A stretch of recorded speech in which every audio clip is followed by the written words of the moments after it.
Sagebrush in Solitude, Maynard Dixon in Nevada is on view through tomorrow.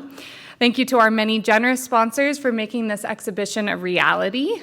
And thank you to our members and visitors for showing up for this exhibition in a really, really big way.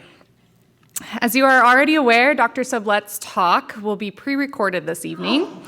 The talk will follow with a live question and answer portion. We will be passing around a microphone. The microphone's super important tonight because it'll allow Mark to be able to hear you loud and clear. So make sure you put that microphone right up to your mouth. We'll be walking them around. Dr. J. Mark Sublette, a former physician, is the founder of Medicine Man Gallery. He is the author of numerous catalogs on Native American subjects and is an authority on the artwork of Maynard Dixon. Sublette is a contributor for Western Art Collector and Canyon Road Arts. All right, here we go. I'm sorry I couldn't be with you today, but COVID had a different plan for me, so I'm going to do this as a recording and hopefully we'll have some live questions afterwards. And the good news is that my voice is about 2 octaves lower and I like it. So hopefully you'll enjoy this. I wish I could see the show. It sounds fantastic. But what I'm going to talk to you today about is a little different. Instead of talking about Nevada, because you've had a lot of talks about that, what I want to do is really focus in on Dixon and the American West and the whole arc. And that arc is very interesting because it starts from the Gilded Age. It goes to the Spanish-American War, through the earthquake of 1906, and then he goes through the First World War and the Great Pandemic, followed by the Depression, World War II, and then all the way to the nuclear age. Now imagine that. He's going to live through the entire arc of what we think of as the 20th century. And you'll see some very interesting things that he accomplishes, and you'll find out, hopefully, about his life as well as the things he had to suffer with, and he had a lot.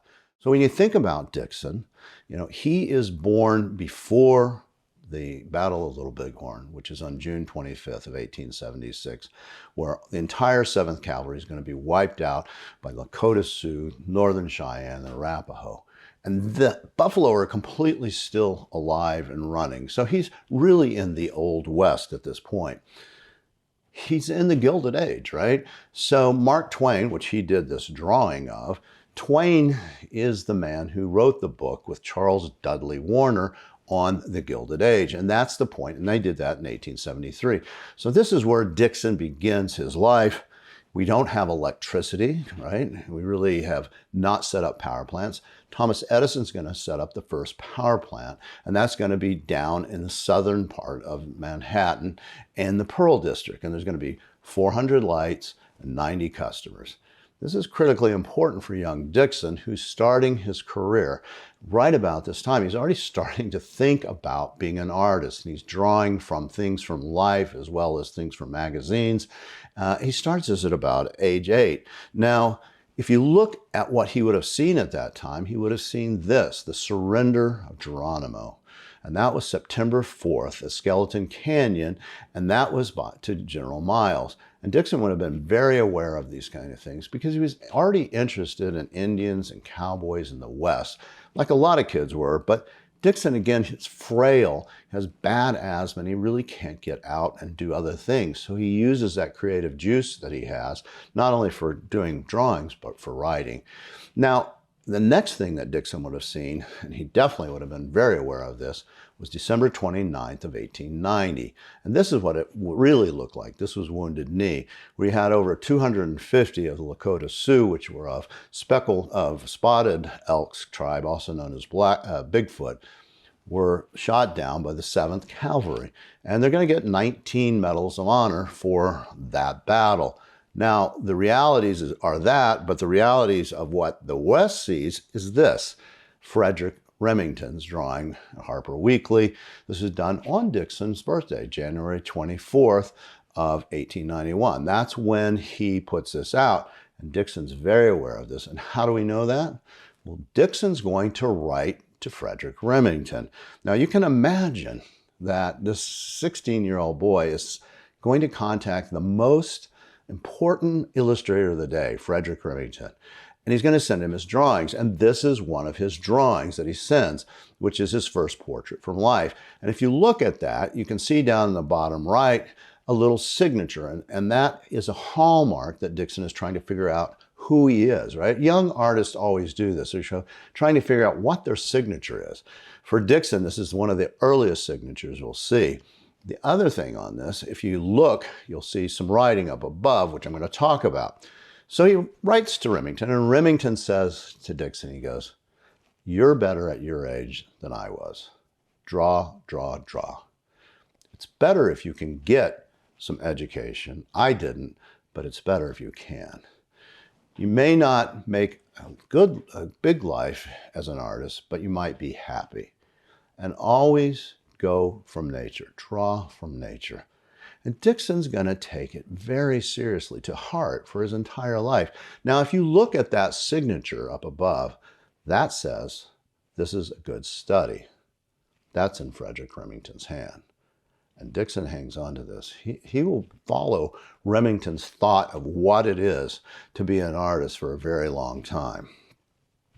So Dixon goes, okay, Remington says it's good if I can get an education. So he goes to the California School of Design, and that's in 1892. Now, if you look at this image, what you're going to see is first the guy that's doing his head, who's scratching it, that's Arthur Matthews, and that's Dixon's teacher. Now, Dixon's going to say, "He scared me to death," right? Again, Dixon's frail, he has asthma, and he's in this class where they're going to be really structured lectures and talks from a man who's trained in Europe. And Dixon really can't handle it.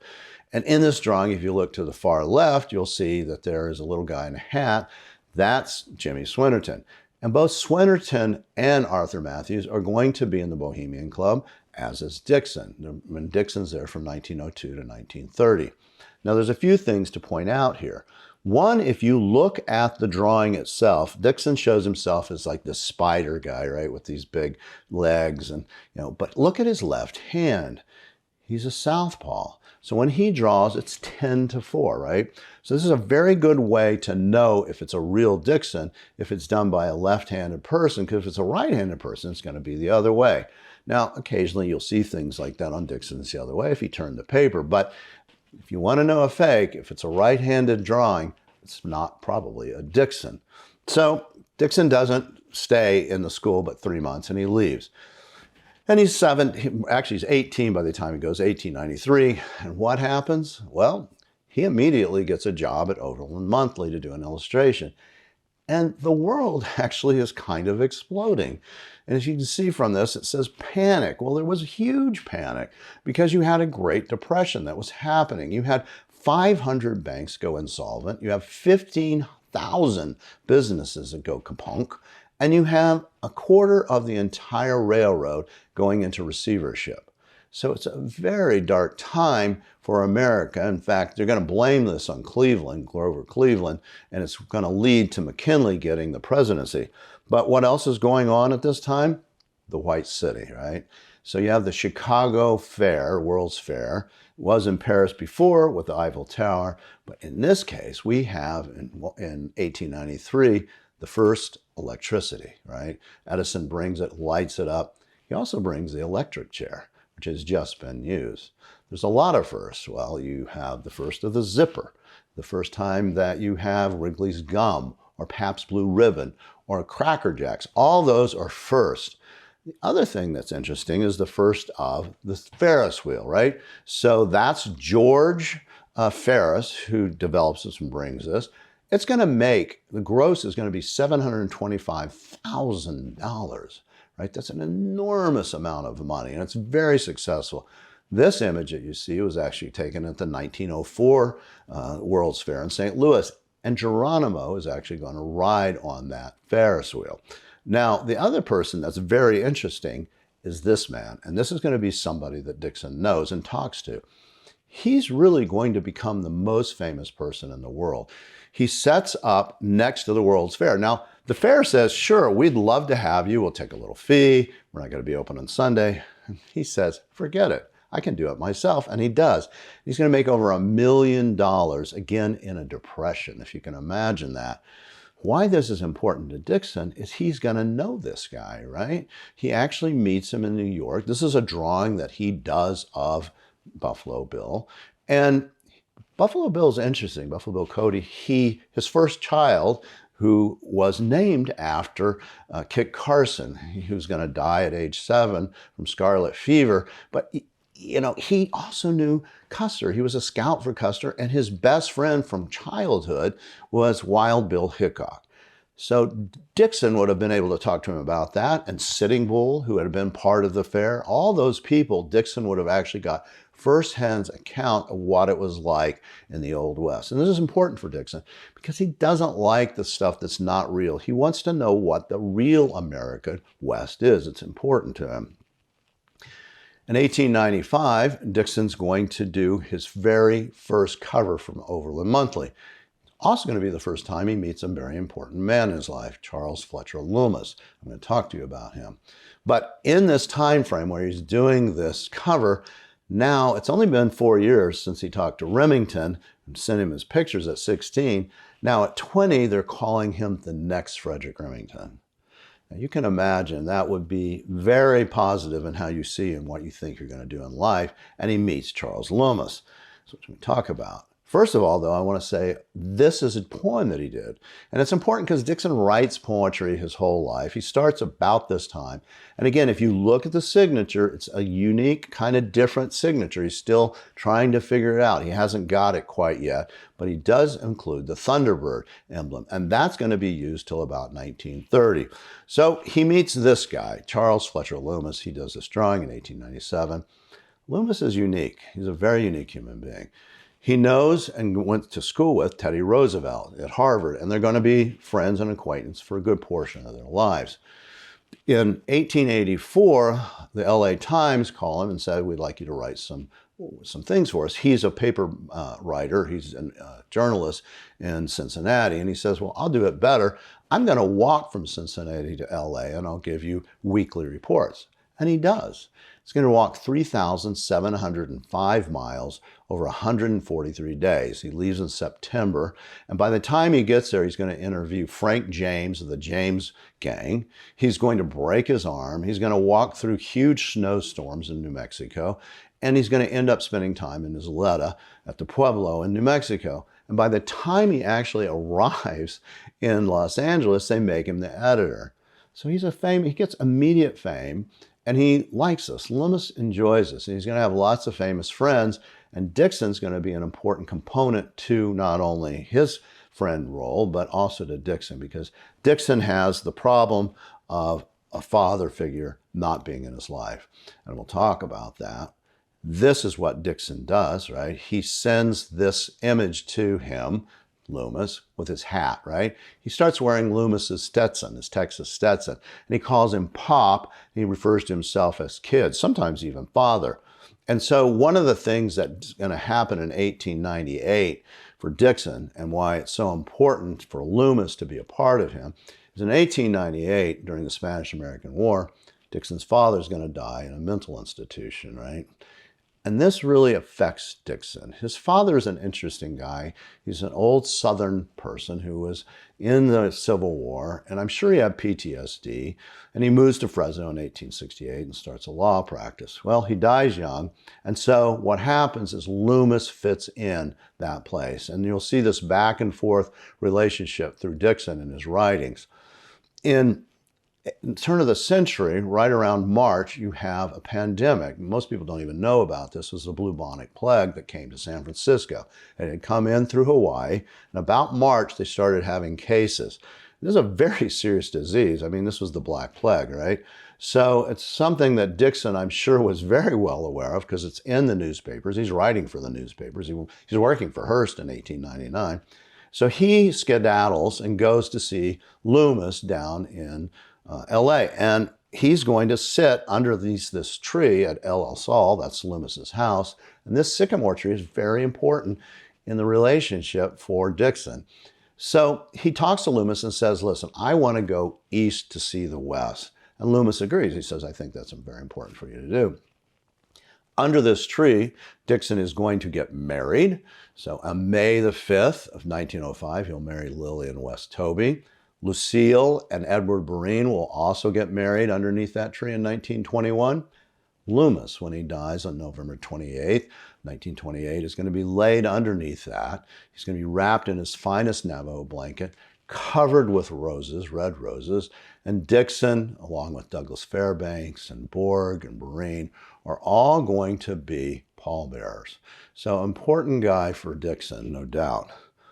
So Dixon goes, yeah, I'm going to go. I'm going to go to the east. And he's going to spend like 5 or 6 months going to Arizona and New Mexico. His first stop is with a man named Ben Spear. Ben Spear is an old trader, right? He has really been in this area for 35 years and has taken over the trading post, which was the old Mojave Fort of 1859. And he opens a trading post himself in 1890s. And he said, sure, you can stay here. Feel free to be part of, my world and ask me questions. And he does. So Dixon's, again, really starting to absorb things. And what I love about this little drawing, it's called The Center of Creation at 122 in the Shade. And Dixon says, you had to be a madman to be out there. People thought you were, because you only have farmers and ranchers and railroad people, and you have some kid out there drawing they just didn't understand. But Dixon captures the essence of what this was. This is what I like about him. If you look at those pots, they're Mojave pots. I can tell by the shape and the way he designs them. And Dixon is very careful about getting these little points right. I really feel like he's an ethnographer, that he actually is representing the West. But in reality, he says, no, that's not me. I do not do that. I'm an interpreter of the West. I see the image and I interpret it. But the reality is he's very careful about getting things right.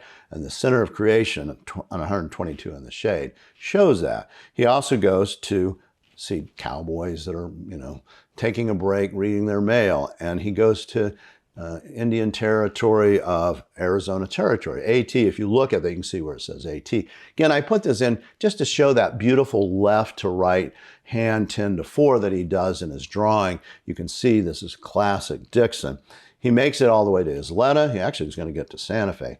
I like this because, again, it shows Dixon what he is capturing, right? The guy's tying chili peppers. He's got a blanket off to his side, which is a Pueblo blanket, the right kind of blanket. And then if you look on the upper left, he's got a much more mature signature of Dixon, Isleta, and the Thunderbird. Now, he's going to run out of money, and he's going to call Loomis and says, I'm out of money. And by call, I mean they wire. And Loomis wires some money, and he actually comes and sees him in Isleta. He'll make it all the way to Santa Fe. He gets back, and the next year, he's feeling very depressed, actually. And Dixon writes Loomis and says, I'm unhappy, I'm sad, and it's girl trouble for him. And he doesn't really elaborate, but he's starting to have these components of depression. He already had one in 1899 when he said Hearst almost put him in a mental institution, and now this is 1901. So what does Dixon do? He and Breen go on a long trip, right? 1,000-mile horseback. They're going to leave May 6th with 6 horses, and they're going to head up through California and Nevada, the first time they go to Nevada, and they're going to go to Oregon, and their goal is to get to Montana. But the time they get to Idaho, the horses are broken down. They sell them, and they take a trip back on a train. So when he returns, what is he going to see? This. So September 6th of 1901, McKinley is shot, and he dies from gangrene 8 days later. And I'm sure this affected Dixon, as it all. I mean, when you see something that happens like that or hear about it, it really affects you. Like, what is America that our president, who got us out of the Great Recession, depression, is now shot? And that's the time frame, and that's what's going on in Dixon's life in 1901. I think it's important to understand these things that are happening in the world in the United States so you can understand what that artist, that person is feeling like when it's going on. So he's going to meet this guy the next year, Lorenzo Hubbell, in 1902. very important guy. You can see he ran for United States Senator. He loses. But he gets to Ganado in 1878, and he's going to open a trading post, and he's going to, at Ganado, which he's going to call that, the Hubble Trading Post we say now, and he'll open a bunch of other trading posts. He's again a father figure for Dixon, who's going to call him El Patron. They write back and forth in English and Spanish, as well as Dixon will write about problems that he has, things that are going on in his life. And he has a tendency to have this, and I think you have to realize Dixon is a very sensitive man. He's a creative person. He writes poetry. You know, he's introverted in his own mind, but he tries to portray something different than that. This little drawing, it's pastel, is of the Hubble Trading Post, which I just think is beautiful, that Dixon did in 1902. He does this, Nahale, which is in the Dene up at her left. So Dixon, again, showing as an ethnographer, getting the correct title, which means, according to my Dene friends, is medicine man, and we think that might be Hostine Claw. And then 1903, Dixon gets the mumps, which is a serious disease when you're an adult. He's in his studio for about 3 months, holed up, and this comes out. Edison, right? Edison again. And this is a great train robbery. And it's the first time, it's the first Western, by the way, and the first time somebody's pointing directly at the camera. Well, Dixon thinks these things are hokey. He really does. He knows what the real West is, and seeing this kind of thing on the big screen portraying as this is what it was, he knows it's not true. So he doesn't like this. But what he does like is getting back to Arizona. And this is the true soul surely knows its own. That's what he put as on the bottom right. And then below that it says home again, right? And he circles it. I'm home. I'm back. And he portrays himself, again, as this thin, cachectic person. He's got the Texas Stetson on his hat, which is a Loomis hat. He's got Texas high-heel boots on that are all tooled. He's got his .45 caliber on. He's got a cigarette in his hand. And the interesting thing about this, also, if you look at the signatures, he's got the Dixon and the Thunderbird in 1903 in the bottom left. But what's interesting is how I got this. And it shows how art changes. Originally, I was doing a show in Los Angeles. It was an art show. I had a lot of Dixons. The show, when it was done, I was breaking things down, and this guy comes up to me who is part of the show workers, and he goes, I've got this Dixon drawing. It's kind of weird. Nobody really seems to want it or be interested in it, but I thought you might be. And I said, let me see it. And he shows it, and I go, yeah, I'm definitely interested. Because I could see that there was an important story here, right? And just the home again really tells everything. And so what happens with this drawing that nobody wants, it ends up being in multiple museum shows, and it was even the frontis of a major Dixon retrospective. So art can change, interpretation can change, history is so important when you're trying to understand what these things are. So 1905, Dixon's going to go down to Mexico and then Guadalajara. And he's going to take a train. He's going to go on horses with Xavier Martinez, also a Bohemian fellow member. And Dixon's going to learn a lot about Spanish. Again, he'll be writing to Hubble all this time. He comes back and he gets married to his wife, Lillian West Toby. And again, that's on May 5th. Right after that, that's in May, he goes up to Tonopah and Goldfields to do an article for Cosmopolitan. And it's interesting because at that time in April, there was some kind of serious pneumatic disease that went through and killed like 30 young men. So I'm sure, again, Dixon was concerned going up in that area because he would have known about it. And they didn't even use that many of his drawings because photography was starting to really take place.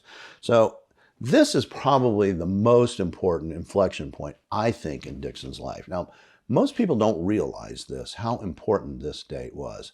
And look at this drawing. One of the things you'll see, Dixon looks like this very cool cucumber, right? He's got all his textiles and he's got one little satchel. That little suitcase has all those drawings like from where Breen and he were. And that's important because Dixon's going to use those for the rest of his life. He's got his hats perfectly on, little cigarette, you know, and he's walking away very calmly. Now look in the back and you see all these people running and screaming, right? Buildings collapse. Well, imagine what happened on April 18th. This was done the day after by Dixon. But on April 18th at 5:12 in the morning, you have a 20-second force shock, followed by this very jarring 45 to 60 second 7.9 earthquake that screams through the San Francisco Bay Area. It's going to kill 3,000 people and destroy 80% of the town. So Dixon's going to be knocked out of his bed. He's going to start running for his studio because he knows all his stuff there. He can't afford not to have that. And on the way to the studio, right away, chimney falls and almost kills him. Now think about what he's seeing and thinking and feeling, right? A sensitive person. You have massive screaming and yelling, and buildings are still coming down. There's rubble everywhere. There's already smoke in the air. There's probably guns already going off and explosions happening, dogs barking. It would be complete pandemonium and you've almost been killed. He gets to the studio, he runs up and he grabs all his blankets. Now, he can see out the window that there's a massive storm of fire headed right to him. He can't get them all. One's too high. He can't get it. Another one is out to Miss Simpson. He can't get that. It's on approval. Those two are lost. And Dixon knows that he's going to own Hubble because a lot of those are Hubble's pieces. So he has to get them. And he says, I could let my drawings, my paintings specifically, my paintings go up in smoke. I can replace those, but I couldn't replace the others. I think he really values and cherishes those, but he also has a financial component in it. So Dixon does all this, right? And what does he say? He says, he says, those 3 horrific days I wouldn't have missed for anything. And I learned more in those than I would have in 10 years of living. So he has this bravado of, oh, I really gained something from that. Well, what's the realities? Well, I think the realities are this. This is a picture of Sam Day that Dixon drew, and it says, not for sale. That's in Dixon's hand. He's a very important guy to him. He has a Chinley trading post. And he writes to Sam Day, and he says, I had jaded facilities, and I'm not a faker, and what I'm telling you is the truth. He's saying, I've had problems. I'm having some emotional problems. And he goes, I would like to come and put my bedroll in front of your trading post for about 10 days. This is done in July, not long after the major earthquake. And then below he says, and I'll read it to you, how did you stand the recent Lummis visitation? Wow. Now, we don't know what that means. We don't have the back and forth, but I interpret it as maybe either Dixon talked to Lummis and gave him his true feelings of how he felt about this. And I'm sure he had PTSD from that point on, and they didn't treat that. And Lummis he wants out, and he goes up to see Sam Day, and Dixon has some anger to him, just like sometimes a son might have an anger toward a father. And Dixon felt this, this intensity with this man. He needed his approval at all times, and clearly at this time, 1906, he wasn't getting what he needed. 1907, Dixon does the murals for the Tucson Railroad. This is a little painting that he did at that time. He gets $500 for doing the murals as well as some brochures and things for the railroad. And there's nothing happening in San Francisco, basically, because the city's in completely ruins. So he's going to go to New York, and it's the golden age of illustration, and he does. He heads to New York City at the end of 1907, right at basically January 1908. He sends his money ahead into the Lincoln Trust. Well, unfortunately, he only put 300 of the 500, but what happens is this, right? Rich man puts a bullet in his heart. They have a huge bank panic, and in New York City primarily. And it's going to be a great recession. It's going to cause it, and he loses the $300. Wall Street almost goes under. J.P. Morgan has to help bail it out.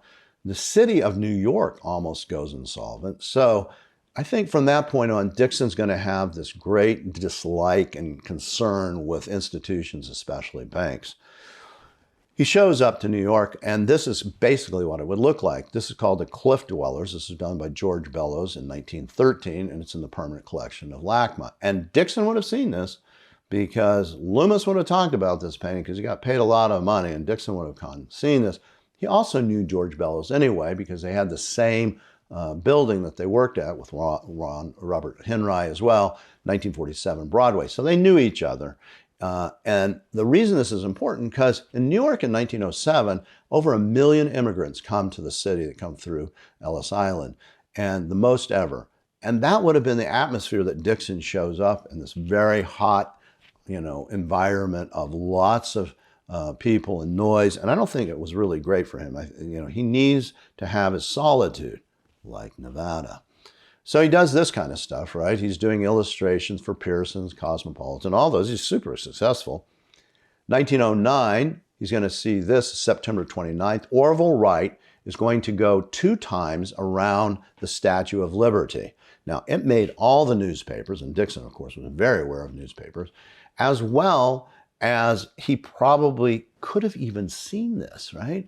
And Dixon's thought at that point would have been like, oh my God, this is changing. Everything is changing. In fact, President Teddy Roosevelt's going to be the first president to ever ride in one of these a year later on October the 9th.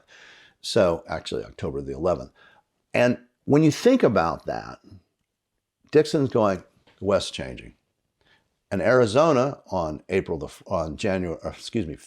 14th of 1912 becomes a state.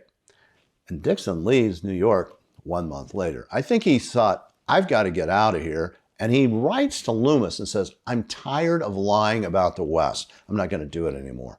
And I think he really at that point kind of sheds himself of the Frederick Remington thought pattern and says, I need to get back to San Francisco. I want to be in the West and I want to do real things and fine art. And he does. He's going to meet this guy, Lucky Baldwin. He knows Lucky. He does this right before the earthquake in May of 1906. His daughter, Anita Baldwin, is very interesting. They're both interesting. I mean, Lucky Baldwin knows Wyatt Earp. Wyatt Earp gets married on his yacht. And Dixon would have, again, had these conversations. So he knows Wyatt Earp by one degree of separation. Anita Baldwin becomes his great mentor and patron, really more of a patron than a mentor, but she allows him to get all these social connections he wouldn't.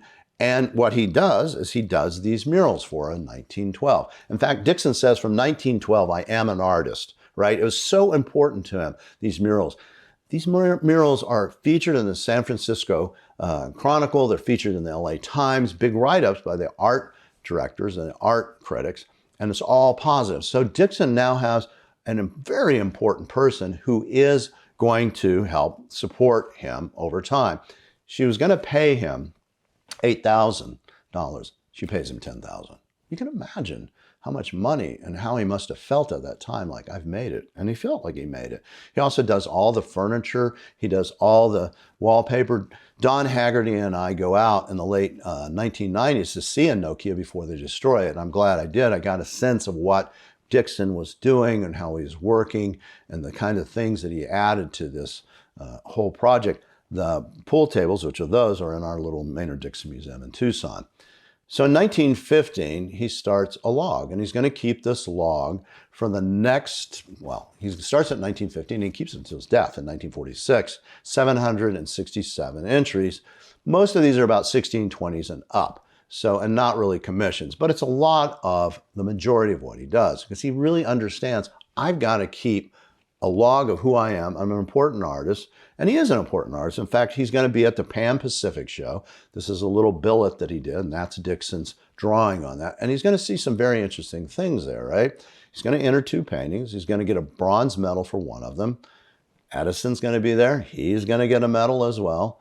And what Dixon is going to discover is that all these impressionistic paintings are all there. Now, he clearly would have seen them in New York, but at that point, his paintings are there, and he sees the world a little differently. So he starts painting things a little heavier, impasto, as well as the color really changes more bright. And you can see this in like this painting, which is Dobie-town, right? This is what he calls Tempe in 1915. And from there, he's going to go to Arizona, out to the far part of the reservation, of the Apache Reservation, Western Apache Reservation. He's going to take a mail truck out there on a horse and wagon. He actually writes Hubble and says, is it okay to go? I'm bringing my daughter. She's 5 years old, Consti at that time. He says, yeah, no, it's fine. Just, be considerate and you'll be fine. And he does. So if you look at these 2 women, the thing I wanted to point out, the first woman, if you look at her basket, so there's long pieces of leather with little tinklers on it, right? And the basket's yellow too. You can't see it very well, but there's ochre color. And so she's young and she still has all the accoutrements that would be on the basket. The back person is the older lady, and you can see she's older. And the basket, well, it doesn't have any of the tinklers. It doesn't have any of the leathers. And you can see her beautiful moccasins have the little tabs in the end. We call those cactus kickers. And so Dixon, again, is being an ethnographer. Now, again, he says, I don't represent the West. I interpret the West. But clearly, he is being an ethnographer to get the small details right.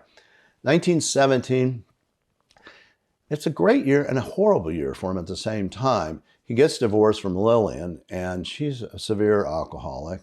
So he has a young daughter who's just about to turn 8, Consti. And he gets an invitation from Charlie Russell. He says, come up, you and Frank Hoffman, come up, stay at Lake McDonald, and we'll get to know each other better. Dixon's already met him in New York, and he's going to become friends with Charlie Russell. And Dixon, again, really likes Charlie Russell. He thinks he's an important guy. He thinks he is one that represents the West, and he's fine with that. He's a real cowboy, and he was out there. He doesn't compare himself to Charlie Russell. He thinks he's a completely different type of artist, but he's going to enjoy going to, see the man who's obviously a critical, important Western artist, even at that time. And the Great Northern Railroad saying, great, you come up, we'll give you free passage, and we'll buy all your paintings. So Dixon says, great. And he's going to do 12 paintings for Great Northern. He's going to make $5,850. But what happens? Conscription happens. We enter World War I. Everything changes. Now the railroads say, we can't use your paintings in a railroad. We have to use bonds. The hotels are not going to have anybody in it. We can't buy them.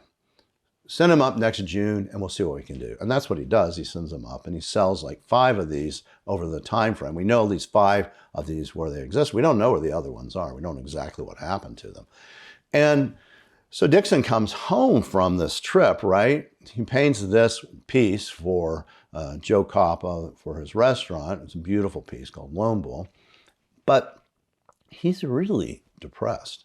And he's going to get and be in his studio for months, like 3 or 4 months, he's going to hold up. And he writes Loomis and he says, I'm done.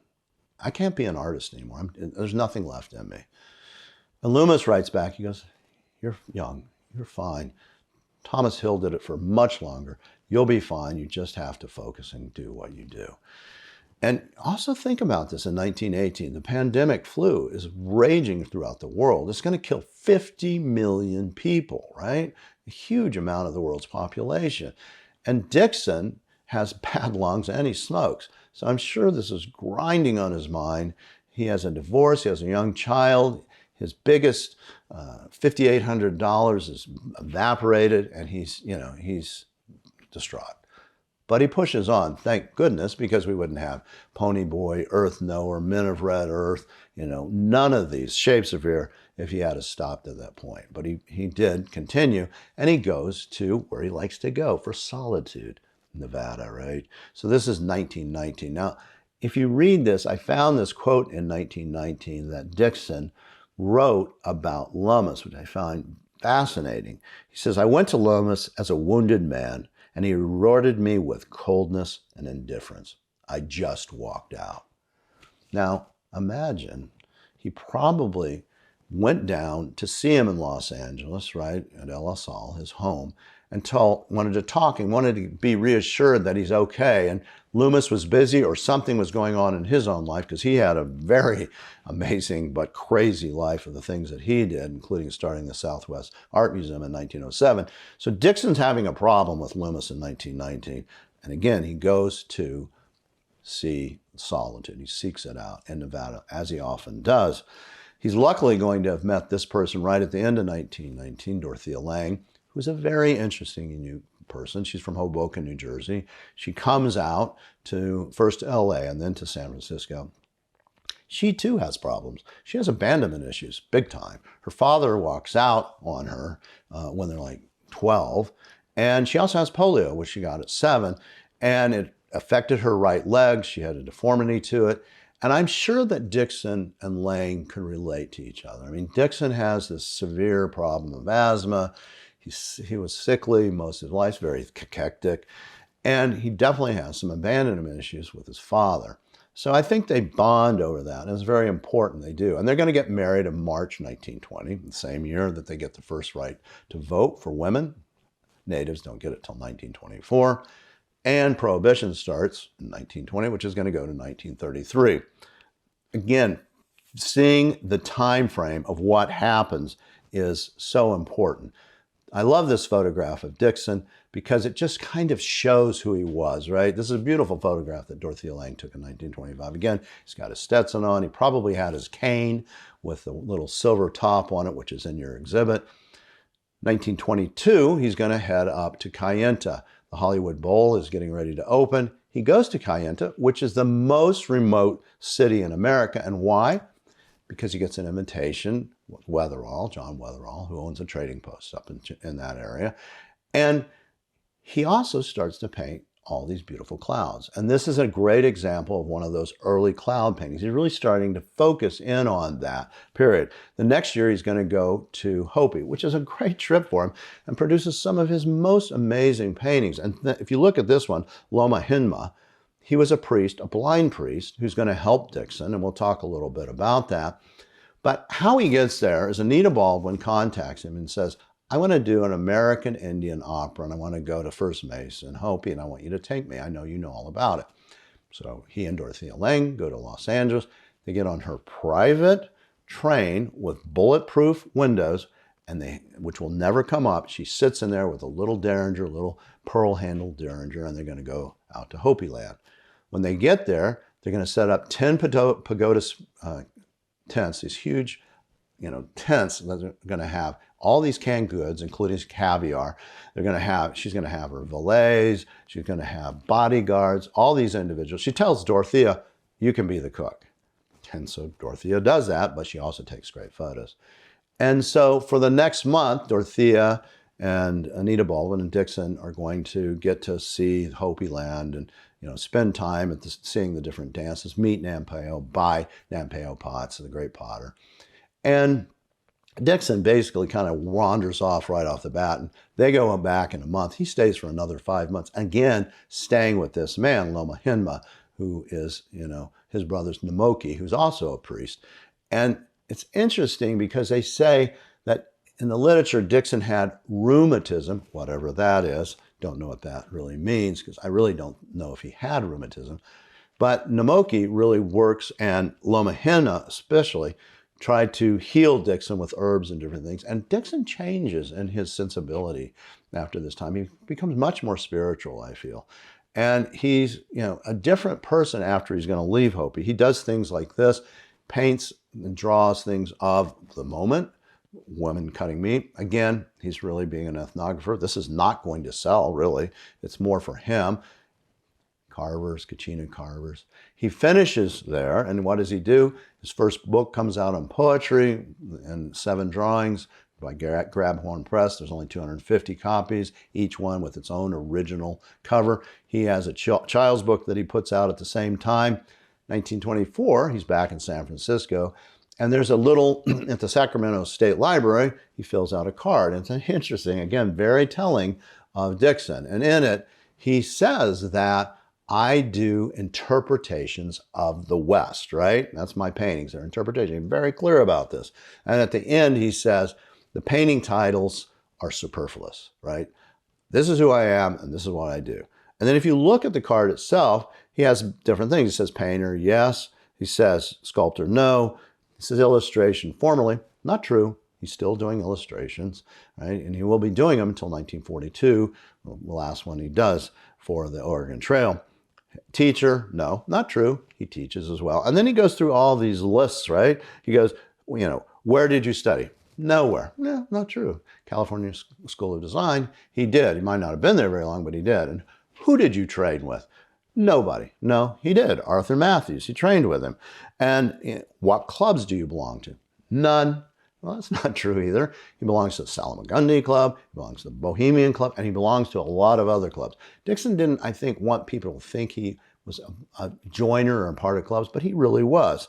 And then the final part was on this honor received. No, Well, we know that's not true, right? He wins the bronze medal at Pan Pacific, and he wins a lot of other medals. In fact, he's going to win $400 for the survivors in 1924 at the Biltmore Salon. So Dixon, again, is trying to portray who he thinks he wants the world to see. And again, not uncommon, right? O'Keeffe dressed in a very special fashion. We wanted to know, is O'Keeffe? Dixon does the same. He has the same kind of dress. He really wants to be seen as an artist. 1925, clouds have changed to a much modernist sensibility. This is Cloud World, one of his great paintings. 1928, he gets California's most expensive ever mural. They pay $9,500 for this. This is a pageant of tradition. He's going to work 4 months in the library. You can still see it. It's there. And he says, I loved it because I was part of the workers. And he really enjoyed that process. That same year, he's going to get the ability to get an invitation. He's going to paint this from LA to Phoenix and meet Chase MacArthur, who's the architect and builder of the Biltmore Hotel, who's a devotee of Frank Lloyd Wright. Dixon gets the commission, which is great. It's a big commission. You can still see it. It's there. This piece is 8 by 25 feet. If you go into the Biltmore Hotel, you go in, take a left. It's right there. They have all these different social events in there. Unfortunately, they never cover it, and it has like finger marks and little scrapes. Each time it seems a little worse. And this is called Legend of Earth and Sun. Again, an important thing. What happens? He's supposed to get 2 of these. October 24th, 1929, stock market crashes. And so does Dixon's career, as well as all other artists. They crash, right? In the next 4 years, he's going to sell only a couple of dozen paintings. And most of those will have to be discounted. Most of his money is now going to come from illustrations, right? And he does this. This is called Ghost People. He does this in 1930. It's going to be on the cover of a magazine. He doesn't like it. Something doesn't work. He destroys it. And he does this, Shapes of Fear, which does work and he does like. Very interesting painting. He says when he paints this, he goes, I felt like I had a vice around my neck. So when he does this, he enters it into the San Francisco Art Association's annual event. You have Glackens, Lucas, Hopper, Diego Rivera, all these individuals are competing, and Dixon wins the Harold L. Mack Award, which is the popular prize. And Dixon says about the judges, he goes, you would have to be an analyst to be able to be a judge in this. Now, he's referring to all the other people that are doing all these kind of modern art type things. Well, if you look at this painting, he truly needs the analyst as well. I mean, he clearly has a lot of emotional compact, and it's a drawing that's very effective, but it's obviously he has some issues. Now, he's going to enter that in 1932 in the 107th National Academy of Design in New York City, and he's going to win the Henry Ranger Award, which is $1,500. It's the best picture of the year. And Dixon's going to say about that money, it saved my life, which it did, right? And this is now in the Smithsonian. That drawing that you see is actually in our little museum. October 5th of 1930, Dixon's going to do all the drawings for the Golden Gate Bridge. It's going to be in this newspaper, the San Francisco Chronicle, to get past a $35 million bond, which they're going to do in the Depression, which is pretty amazing. And they're only going to use $30 million to make it happen. But the interesting part of this is how it all occurred. So Dixon's brother-in-law, who's married to his sister Rebecca, works for Joseph Strauss, who's the head engineer of the Golden Gate Bridge. He needs a new architect. He asks his assistant, who should I get? Any recommendations? He said, Maynard Dixon. Maynard Dixon comes in. He says, sure, use Irving Morrow. He's young, but he'll do a great job. So Irving Morrow gets hired because of Maynard Dixon. Maynard Dixon gets to do all the drawings for the Golden Gate Bridge. So if you look at this letter, it's a critically important letter. It's written March 9th, 1935. The bridge is coming to a close. They're starting to get it finished. And Dixon writes Morrow, and he says, listen, I've already sent this to the newspapers, but you need to tell the Board of Supervisors that painting it gray or a dark color is definitely not going to work. You know, he goes, I know a thing about color. He goes, and you wanted an eye-fetching color. And you can't be the wonder of the world if you have it a dark color. You need to use the red undercolor that they have on the bridge, the red lead, and it will fade with time with nature. And if you need to, you can repaint it, but it will be harmonious and it'll be the wonder of the world. And he goes, and I know a thing about painting. And then he says to the board of supervisors, he tells Morrow, he goes, you need to tell the bridge supervisors not to try to be smarter than God. So when you think of that bridge, you need to think about that red color and you need to think Maynard Dixon. So he goes to New Mexico. And again, there's not much money coming in, but Mabel Dodge Lujan says, come on, I'll give you a studio. Come on up to Taos. Dixon's always wanted to go to Taos. Blumenschein had invited him back in like 1912 to come to Taos and be part of the Taos founders in 1915, but he goes, I'm not that person.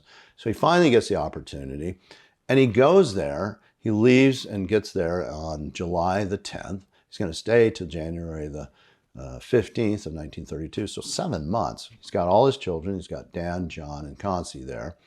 He paints this, Como se pasa la vida. It looks like an O'Keeffe in a lot of ways. And O'Keeffe was there, right? I don't know if he ever met O'Keeffe. He knew Stiglitz. He wasn't a fan of Stiglitz. We don't really know what he thought of O'Keeffe, but she was there. Paul Strand was there. And he paints some of his most intense, amazing paintings, like this piece, Earth Knower, which Clifford Still, the great abstract expressionist, writes about in his own biography, by his biographer. That was a really important painting for him. And it is an important painting. It's a modernist sensibility. You have this Taos person who is grounded to the earth. And Dixon says the great art comes from native, sensibilities from the earth. And he's going to meet this man who's Juan Mirabal. And Mirabal's going to say, before he leaves Taos, he's going to say, if you need to come back, come stay with me. If it doesn't work there, I have a free house and you can stay. And Dixon says, I'm coming back for sure. I would be a fool not to come back. But he's never going to, because life changes, right? You're going to have all the things that are going to affect him, including the divorce coming up. So he sees this, the forgotten man, on his way back to California. And he's going to see all this exodus of people, and it's really going to affect Dorothea Lange. And when he gets back, he's going to take a trip in 1933 up through Nevada and to Utah. Again, 33, things are not great. He's not making sales. He really is feeling a sense of depression. His marriage is not going well. So he paints this, Abandoned Homestead. And now if you look at the bottom, I've included a thing there. I think you can see it. And it says, The Bank Wins. Now that was his first title. Didn't sell, right? So what does he do? He scratches it out, changes the title to Abandoned Homestead so he can try to get it sold. Here's the irony. I sold that to a banker. Full circle. Don't know what to say about that, but that's true. Dorothea's going to see this out her window. It's white angel breadline. It's really going to affect her. That's her first seriously important, iconic imagery. And Dixon's going to follow suit with what he's trying to see as well. And Dorothea says in an interview that she did before her death that Dixon could have been so much more in her mind and she should have pushed him more because of the social realism, which he does do for a period of time. Really from 1933 to 1939, he's really experimenting with this, and she thinks it's some of his greatest work, and you can't deny that it probably is. This particular piece, Road to Nowhere, the title alone tells you this is probably his first Depression-era piece, which is in your show. And this was done when he goes to do a PWA commission for the government, where he's going to be paid $350, right? He says it's worth $3,000 worth of money, so he's getting 10 cents on the dollar. But he also does things like this, where he's out in the field looking and absorbing what's going on, right? This is such an interesting paper. It was in the newspaper, and Dixon sent it to really try to ruffle some feathers. And I think he was really surprised they put it in, but they spun it a little differently in the newspaper, right? So what Dixon shows is the senator, the fat cat up there, right? He's got somebody next to him who's taking photos with a binocular, well-dressed people, a woman in a dress, two lovers in the background who are really more interested in, doing their thing. And Dixon wants him to see this image. And what the newspaper writes is this: these pictures by Maynard Dixon, PWA artist, shows the sightseers are almost as busy. Well, this is what Dixon sees, right? Men are tired. And it sums up everything that Dixon feels about what's going on. And you have to realize Dixon's own brother-in-law, Dorothea's brother Martin, who's an erudite, is working at a manual labor job. And during this time that he's there for 5 weeks, from April to the first part of May, there's 4 people that die while he's there, and the hospitals are completely full. And Dixon says he lived with these men, and he said, I never could get to the heart of the people, right? What he was observing and seeing, and he didn't like really what he saw. And he really, I think, felt like, and he says that really the land is going to have, the mountain's going to have the last laugh in this. He thinks this is going to ultimately not work. And we'll see what happens with all the water loss that keeps going on. Maybe he's right. I don't know. But if you look at the titles, this is Catwalk, right? And it shows this little individual that's on the catwalk, as well as these men in the turbines, just little teeny. They're insignificant, right? Men against rock, right? Again, the title tells you everything that you need to know about this. What happens October 9th of 1936? Well, Los Angeles explodes with lights, right? 1 million people are going to show up at Broadway. They're going to have big parties, lots of parades, because we've got the lights. Well, what happens when Dixon gets back in 1934? He sees this, right? You have the longshoremen's strike that's going up and down the coast. And on July 5th and Bloody Thursday, you're going to have 2 people killed. You're going to have thousands upon thousands of people are going to be marching on Market Street. So completely, utterly chaotic time frame in San Francisco at that time. And you're in the Great Depression. Now, the interesting thing about this little drawing, if you look, you can see the lines that go through around this painting. And he's using a symmetry, a dynamic symmetry, but it's modified. So Jay Hambidge, who is an individual who comes up with dynamic symmetry, is influencing Dixon, as well as, I think, and here's the bigger drawing of this. This is the one that's in the museum in Oakland, is this, right? George Bellows, right? So this is Stagg at Sharkey's, done in 1909. Dixon would have seen this and would have either even seen it in Bellows' studio, which he, was in the same building he was, the Lincoln Arcade building in 1947 Broadway, or he might have seen it at one of the few exhibits that went around town. But he would have been aware of it. And if you look at this, the way the setup is, and by the way, Bellows is going to be very involved with Hambidge dynamic symmetry after he hears him in a lecture in 1917. So he's already trying to set this up, Bellows, and I think Dixon has an impression and is taking from Bellows. If you again look back at the pickets, you can see, and then you go to Stagg at Starkey's, you can see something there, right? At least I can, including the color combination. Just as a little side note, Bellows, who dies in 1925 from a ruptured appendix, will also, one of Dixon's early idols, Frederick Remington, dies from an appendectomy in 1909. Who knows? Circuitous, right? This is Dorothea's most famous piece, Florence Owen Thompson. It's The Migrant Mother, which she takes in she's a pea picker in 1936. They're basically starving. And this photo really captures the world and captures the people to, we need to help migrants. This is done in 36. She takes this. And 35, she's going to have a dissolved marriage with Maynard Dixon. She's going to end up marrying Paul Taylor, who's an economics professor at Berkeley, much more stable. She needs that, right? She doesn't want to be Miss Maynard Dixon, which is what they refer to her as when they interviewed Dixon, Dorothea, coming back from Taos. She wants to be her own person, and she can't do it with Dixon. Dixon goes out for months and months at a time on these long trips, and she doesn't know when he's going to come back. She has the children, and she is a creative person who is ambitious. So Dixon goes and gets a divorce in, again, coming to Nevada, right? Solitude, just as your show says. And it's interesting, this painting, right? I see this painting, and I saw it 20 years ago, and I know the title, right? Lonesome Hills of Nevada, but I don't put it together, right? I haven't been in the saddle long enough to understand what this means. At that time, I just associate it with strictly literal, the Lonesome Hills of Nevada. Not true. Dixon is the Lonesome Hills of Nevada. That painting implements who he feels right there. And he's suffering. He really is. He's writing a lot of poetry that's very dark and touches him, because even though he knows this marriage shouldn't work and it's over, he can't help himself because he loves her. He respects her. I'm sure of that. Luckily for Dixon, he meets Edith Hamlin, who's this wonderful artist. Everybody says she's wonderful. John Dixon, who I knew well, said, you know, she was really a perfect lady. She was really a gem.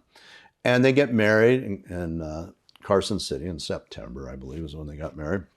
1937, under a tree like this. And what's going on in Dixon's life? Well, in June 5th of 1937, Harold Clark contacts him. He's the business dean at BYU and says, I saw your paintings in the St. Louis Dispatch of, you know, these Depression eras, and they're great. And I want to figure out a way that BYU can own them. So he does. He sells 85 paintings and drawings and sketches to them for $3,700 in 1937. Now, there's a couple reasons Dixon does this. One is I think he really wants them in an institution. I think that's important to him. Two, he doesn't want somebody like Hearst to end up with him, and he's afraid somebody like that's going to end up with all his paintings. And the money will come in great handy because it's still, the Depression's still going on. There's still problems going on. He doesn't have a lot of money. And so, and he probably knows that something's going to happen with Edith and he's going to marry her because this is done right before they get married. So he wants the security of the money, right? A little side note is this particular piece was in Stendhal Galleries, and in 1939, you could pay 55 cents and you could go see Guernica, right? In August, it was up there. If you went around the corner in Stendhal's, you could also see Maynard Dixon because he was hanging there as well. This is a note that Dixon writes to Irving Morrow, right? He's getting ready to leave. So Dixon has a big studio sale, right? It's going to be October 12th, 13th, and 14th. It lasts 3 weeks because there's so many people interested in it. But Dixon writes to Morrow, and he goes like this. He writes in the bottom, this is Dixon's hand, well, this is it, hoping you're not the same. And he underlines not, Maynard Dixon. Well, what is that? He knows he's got problems, health problems. He can't stay in San Francisco. The weather's not good. He needs a more drier, area. He's got COPD by this point in time. So he draws this little drawing as he leaves and takes off out of San Francisco again, right? Saying his goodbyes. Again, very hectic looking. He's got still has his Lummis hat on and his cowboy boots. And where does he go? Well, he and Edith go on one more trip in 1939, and they go to capture the migration and the people that are in Southern California, right? And it really affects Dixon. He sees this and he's really moved by all the, pain and trauma that's going on. And he tries, and he does some amazing pieces, right? And John Steinbeck, in April 14th of 1939, is releasing Grapes of Wrath, which is going to win American Booker Prize. It's going to win the Pulitzer, and it'll be associated with the Nobel Prize, which he'll receive. And the papers write to Dixon, and they interview him not long after Steinbeck's book comes out, and he goes, Mr. Dixon, are you going to be the next Steinbeck artist? And Dixon's equivocal on this. He says, I don't know. I hope I can. I don't know if it'll come out. So I think Dixon is really still hearing Dorothea's voice in his head that I need to be this person. It's important. I see it. I don't like it. But the reality is he has a different life, a different path, right? He's moving away from there. He's going to go to Arizona and Utah with Edith Hamlin. And that is going to be his path. So right away, he goes and starts doing this, right? This is Tucson. It's cactus. There's a painting on there. He's going to go to Utah, have a cabin there where he can go in the summers when it's not hot. So it's a place that you can go. It's a museum, right? And it's a wonderful time. If you can go see it, I encourage it. It's up in Mount Carmel. But Dixon's aware of what else is going on, right? World War II is raging, and he's on top of it. And you can see this is the New Order in 1940. He does this 42, 43. And you can see how Dixon's envisioning this, right? And he sees this world changing, right, in front of him. He also sees his old world changing in front of him, right? These are called the Frontier Pants series, right? He does a lot of them, and they're very successful. But he sees the old real cowboy that's now working as a dude ranch, and his job has completely changed. Everything has changed. Dixon sees automobiles, planes, the movies, everything has changed, and he probably feels like, am I a dinosaur? I don't know, but he probably felt that way. He paints this, which is Choice Against Mountains, something like behind me. And if you wonder why I'm interested in Dixon, you might just see this is what I see out my window. So, he contacts and gets me, I get him very much by just every day I look out and I see a Dixon panorama. He makes his last trip, really significant trip, to Utah in 1944. He's going to try to go back up in 45, but he can't handle it. It's just not going to work. So he paints this. He's now, by the time 45 comes up, right, he is on oxygen full time. He sees this on August 6th, of Hiroshima. And, the nuclear age is upon us, right? Starts in the Gilded Age, now he's in the nuclear age. And I'm sure it affected him. It would. I mean, you have to think, what's our world coming to? But yet, what he does, he sits out his window. This is done in August 1945, same time as that nuclear explosion happened, probably afterwards. And he's looking out at the Catalina Mountains. He's looking at the clouds, right? He's not going to sell this. Has no monetary value, really. But the clouds are still calling him, right? And I'm sure Dixon at this point in time was thinking, I had a good life, and it was a successful life. And the thing that was so successful for Dixon really was he felt like he was able to make a living his entire life as an artist. And he was very proud of that. And he portrayed the American West. Sorry I couldn't be there in person, but we're going to see if I can take some live questions via Zoom. Thank you.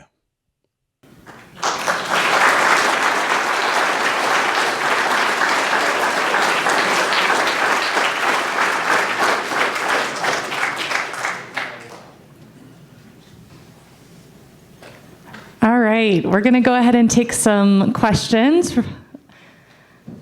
If you have a question, just go ahead and raise your hand, and I will bring a mic to you. All right. I see the crowd emptying. Congratulations, by the way, for everybody staying when you don't actually have a live lecture there. So, Sorry, coming around. here's the scary part. I got the view of you guys looking at me all through the lecture. Thank you for your lecture. Can you hear Yes. me? Can you stand up so I can see who I'm speaking to? Sure. Okay, great. Now I can look at you. Okay, good. So I have an ancestor that intersected with Maynard Dixon, and my great-grandfather was the first editor of Sunset magazine. Okay? And when I was growing up, a picture hung in my grandfather's office. And this is just a photograph of it, but it's a little sketch. My great-grandfather's name was Charles Sedgwick Aiken. And this is by Maynard Dixon, and it's a screaming little baby boy.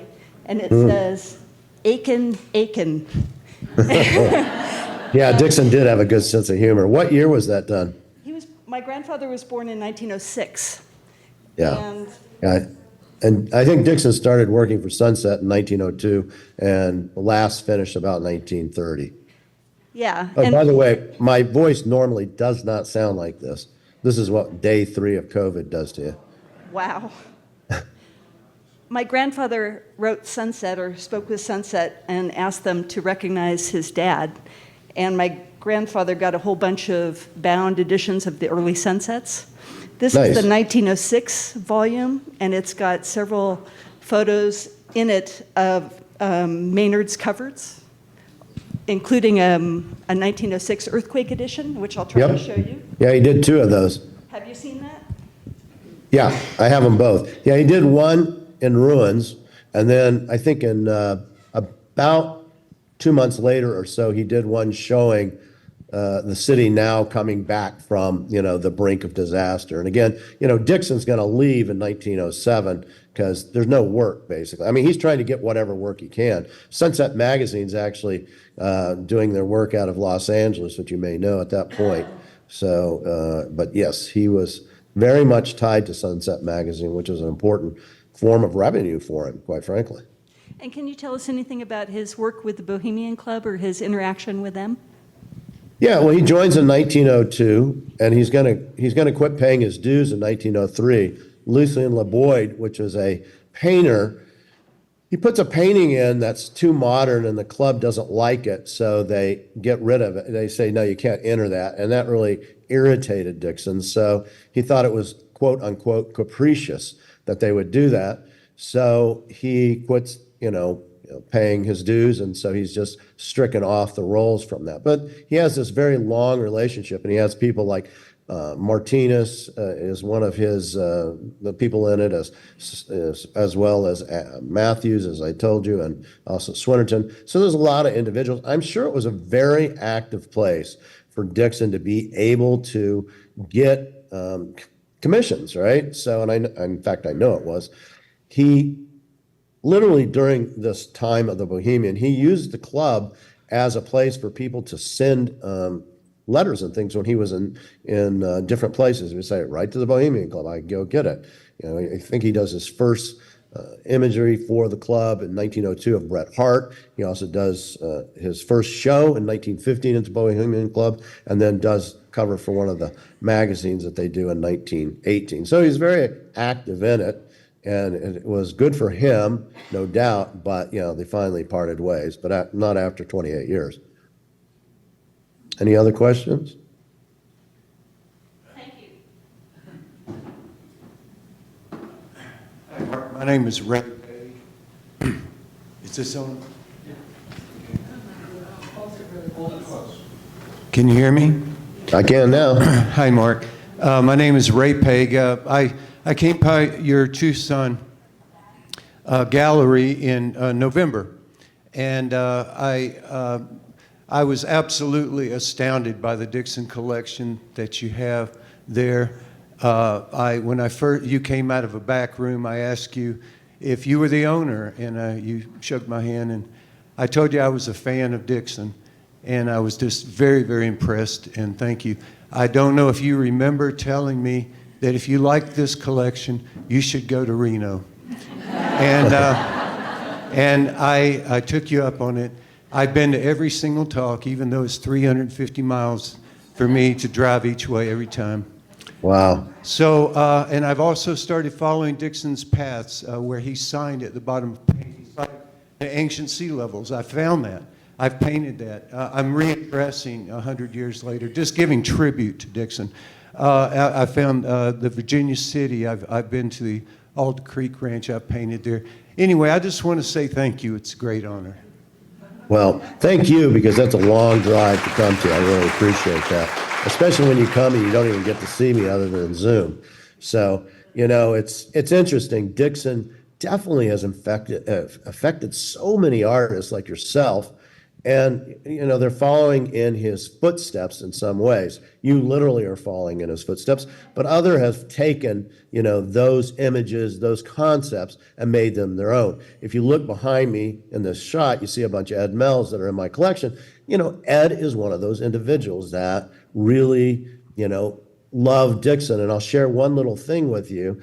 I think Ed would be okay with me sharing it, but he was in my Maynard Dixon museum one day. He was there by himself. It was kind of dark, and he's looking at this painting called Saguaros, 1925. It's a beautiful painting, vertical. And I can hear him say, he goes, "Yeah, I'll never be that good." And I thought, God, he's got to be great, because if he can't, Ed's really felt like he couldn't be as good as that master. Obviously, it was just, he was a master upon himself. But you can see how somebody as important as Ed Mell was affected by this person, who was born in 1875 and dies in 1946. He's still having influence on people just like yourself. So I appreciate you sharing that with me.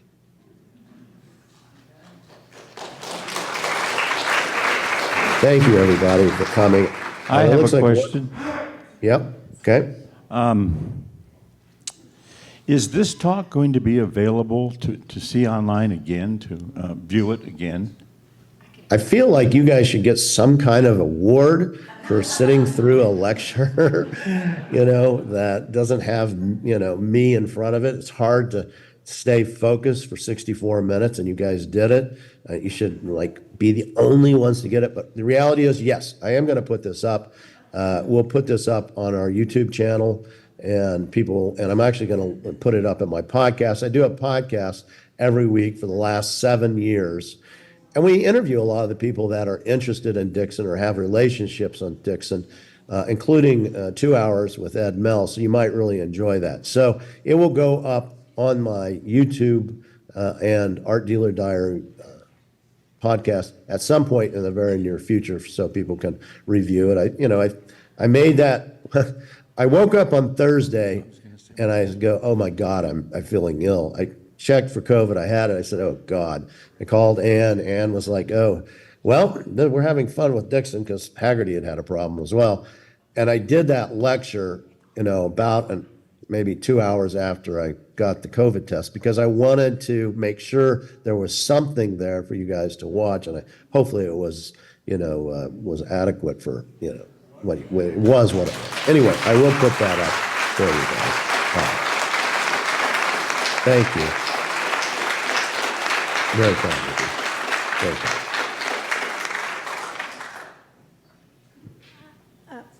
I have a question. Okay? I'm way at the back. I can't stand up.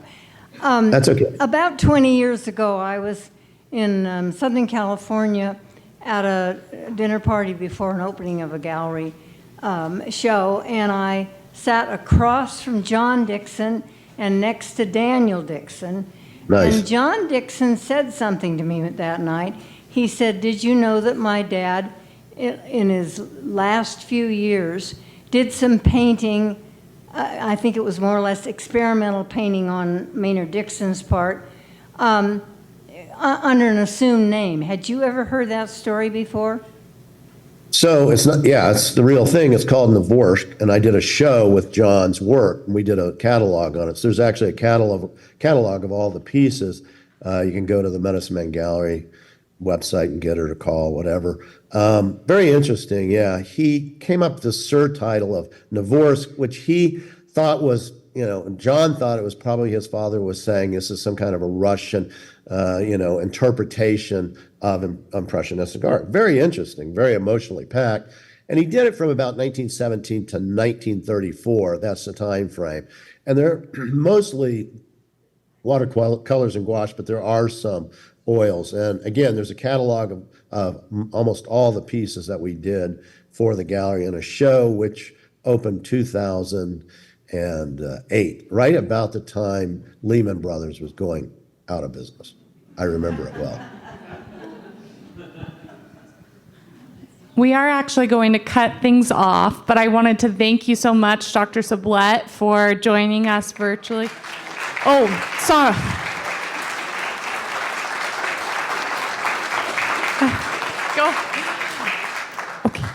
Go ahead. One more. Okay. Sorry. Hi, can you hear me? I can. Okay. Great talk. Thank you very much. I'll make it quick. The artwork is amazing, and I love it. Can't hear you. I'm also just so struck by the frames. The frames are absolutely stupendous, and especially the ones that have his insignia on it. So what did he make any of those frames, or how did he guide? I'm sure he had some guidance in the making of them. Yeah, so the frames change periodically depending on the time frame. Of course, a lot of the early frames, aren't that great because he doesn't have money. There's some in the teens which were beautifully hand carved, and you can recognize them when you see them. Buck Weaver did a lot of the later frames in the 30s and 40s time frame. And the one that you're describing with the insignia is actually Michael Collier, who did Ed Mell's frames. And Michael actually does these frames. In fact, I've got a Dixon right now. I've asked him to do a frame for me. So he still makes frames, and he's out of Phoenix, and you can look him up and take care of it. So again, thank you, everyone. I know it was hard to have to sit through that without having somebody to actually walk bouncing around, but I do appreciate the time and energy and effort. I wish I could go see that show. It's so phenomenal. It was great. It was a lot of work for them to put that together, and they spent an enormous amount of time at getting some of the main masterpieces that you may never, ever see again. And so hands off to Ann and her staff for doing this. And again, thank you, and go enjoy the music.